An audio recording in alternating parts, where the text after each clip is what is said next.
नमस्कार, मैं हूं गंगेश कुंजन। बाइस्कोप पर हम ये प्रोग्राम तब लेकर आए हैं जब देश एक कायराना हमले का जवाब देने की तैयारी कर रहा है।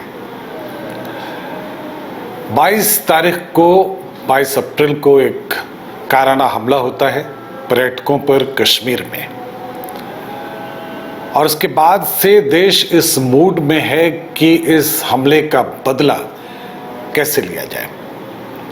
अब ये सवाल जरूर है कि जितने भी लोग हैं वो चाहते हैं कि त्वरित गति से तत्काल सरकार इस पर कोई फैसला ले, लेकिन सरकार अभी भी वक्त ले रही है। सरकार की तैयारियां चल रही हैं। सरकार ने जितनी भी औपचारिकताएं हैं, अंतर्राष्ट्रीय कमिटमेंट्स हैं, उसको पूरा करने की कोशिश की है। सैन्य तैयारियों का पूरा जायजा लिया जा चुका है, और अब सबसे इम्पॉर्टेंट सवाल ये है कि ये सब कुछ अगर हो चुका है तो आखिर हमले में देरी क्यों है।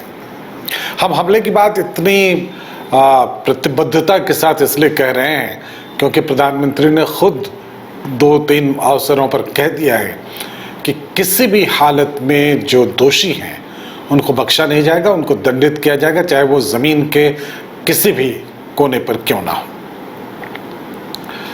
और ये तय है कि जिस तरह से सर्जिकल स्ट्राइक्स दो बार हो चुके हैं, इस बार जो कुछ हुआ है वो इन दोनों सर्जिकल स्ट्राइक्स से बड़ा होगा।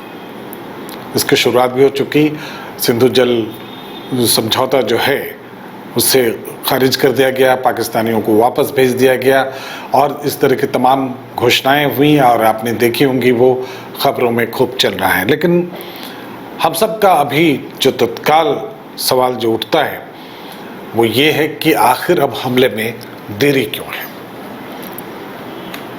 इसे समझना पड़ेगा। अगर आप दोनों जगहों की स्थितियों को नापेंगे तो आपको लगेगा कि स्ट्रेटेजिकली, रणनीतिक तौर पर क्या सही है, क्या गलत है। मैं एक बार फिर से स्पष्ट कर दूं कि ये जो इनपुट्स हैं ये संभावनाओं पर आधारित हैं।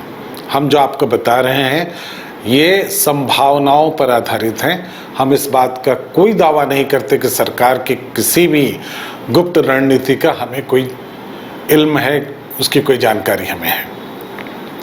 हम संभावनाओं की बात करेंगे।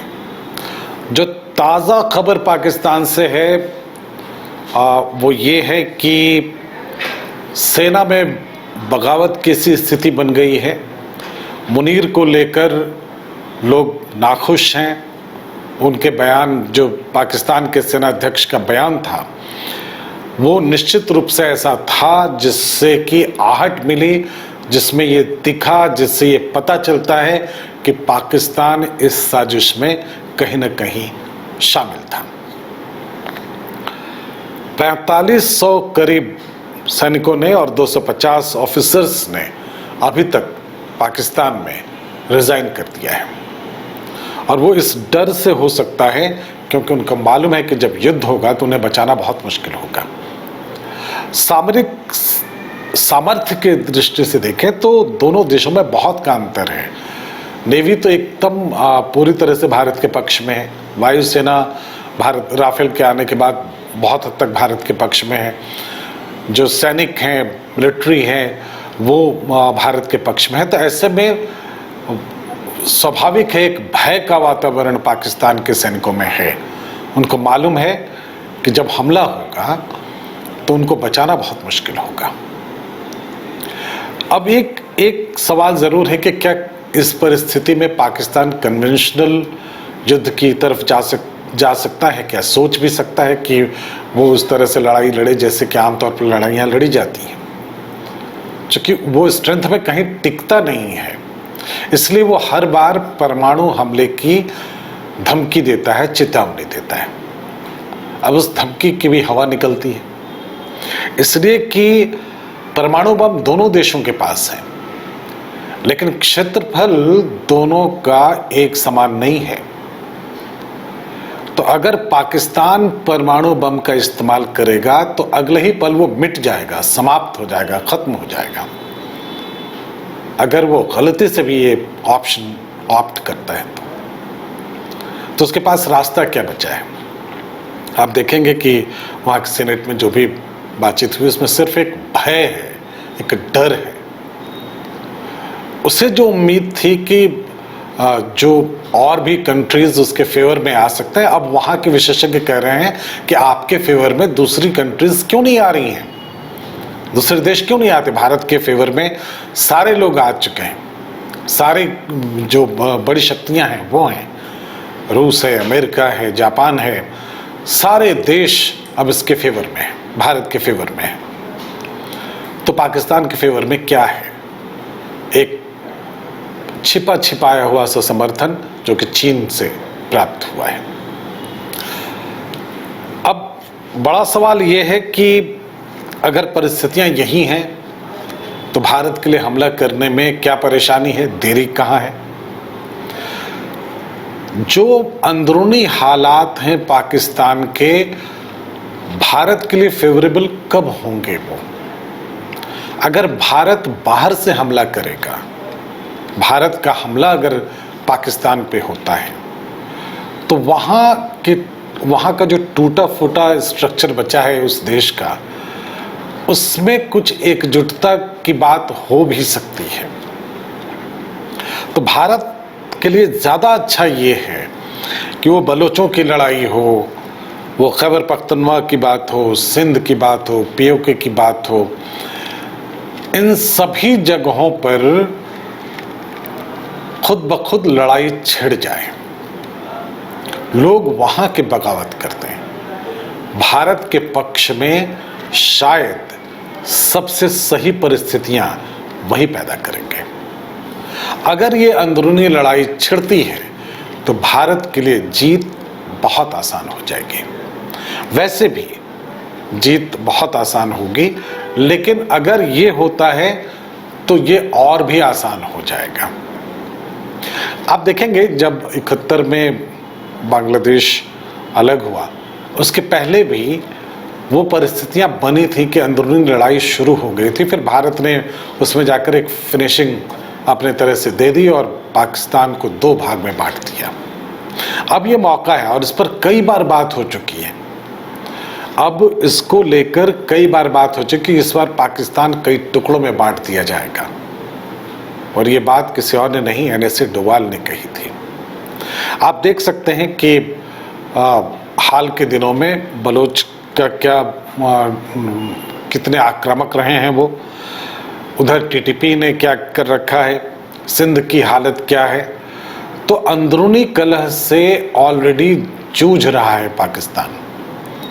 बाकी की चीज़ें रहने दीजिए, वहाँ खाने को कुछ नहीं है, चीज़ें महंगी हो गई हैं, आर्थिक रूप से वो स्टेट पूरी तरह से बीमार हो गया है। उसको सपोर्ट भी कोई करेगा तो कितना करेगा, ये एक बात है। लेकिन इसके बावजूद भारत के लिए शायद सबसे अच्छी परिस्थिति तब है जब बाकी के हिस्से भी उसके खिलाफ बगावत करते हैं। अब ये दोनों परिस्थितियां हो सकती हैं। या तो ये तब होगा जब भारत आक्रमण करेगा, जैसे ही भारत आक्रमण करेगा अलग अलग सेक्टर्स से लोग उठ खड़े होंगे और भारत के साथ आ जाएंगे, ये एक रास्ता हो सकता है। दूसरा रास्ता यह है कि पहले वो सेगमेंट वहाँ पर विद्रोह करेगा, बलोच के लोग करेंगे, सिंध से होगा, खैबर पख्तूनख्वा से होगा, POK से होगा, पहले वो वहाँ से विद्रोह शुरू होगा और उसके बाद फिर भारत उस पर हमला कर देगा। अब रहा सवाल कि क्या पाकिस्तान की मिलिट्री इतनी सक्षम है कि एक साथ इन सारी चीज़ों को डील कर सके? बिल्कुल नहीं है। कोई सामान्य समझ का व्यक्ति भी कह सकता है कि ये पाकिस्तानी सेना के लिए बहुत मुश्किल है। और इस बात के साफ संकेत तब मिलते हैं जब आप देखते हैं कि 4500 लोगों ने, ये सिर्फ 48 घंटे के आंकड़े हैं, 4500 ट्रुप्स और 250 ऑफिसर्स, इन्होंने इस्तीफा दे दिया मिलिट्री से। और ये तब है जब अभी हमला हुआ नहीं है। हमला होगा तो उसमें भागने वाले कितने होंगे और लड़ने वाले कितने, ये एक अलग सवाल होगा पाकिस्तान के सामने। तो पाकिस्तान बड़ी मुश्किल में है। पाकिस्तान ने अपनी औकात से कहीं ज़्यादा बढ़कर बड़ा पंगा ले लिया है। और इस बार उससे बहुत गंभीर परिणाम भुगतने होंगे। भारत के लिए एकमात्र चिंता जो हो सकती है, हालांकि उस जो स्वाभिमान है उसकी बात की जाए तो स्वाभिमान के सामने इसका कोई मोल नहीं है, इसकी कोई कीमत नहीं है। वो ये है कि उसकी आर्थिक प्रगति पर कितना असर पड़ेगा, उसके आर्थिक स्थिति पर कितना असर पड़ेगा, प्लस इस देश में क्या एक मानसिकता इस तरह की डेवलप हो पाई है कि जो कठिन समय होंगे, युद्ध में कई बार कठिन समय पैदा होते हैं जिसमें आपके पास बहुत सारी चीज़ों का अभाव होता है, बहुत सारी चीज़ों की कीमतें बढ़ जाती हैं।